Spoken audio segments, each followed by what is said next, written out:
Welcome to Luca and Miguel. Enjoy the video. You start by confirming your PS5 firmware is current and your DualSense is charged. These reduce errors. Next, plug a wired USB keyboard and mouse into the front or back USB ports. Use USB 2, 0 or 3, 0. Once connected, go to Settings Accessories to detect devices. You want the console to recognize basic input first.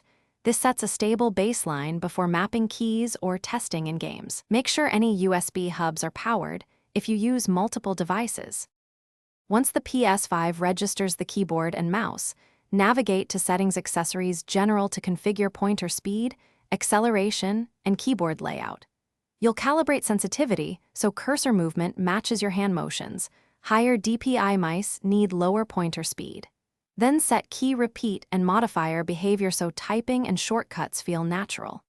After adjusting, test in a game's menu or practice mode to confirm responsiveness.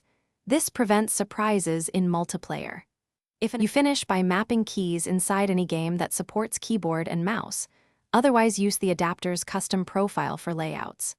Fine-tune mouse DPI through its onboard buttons or companion app. Make small changes and retest. If inputs stop working, reboot the PS5 and try different USB ports, then reconnect devices. This often clears driver negotiation problems. One key troubleshooting tip: disable Bluetooth and unplug other USB devices to eliminate conflicts. Then reattach only the keyboard and mouse and verify functionality.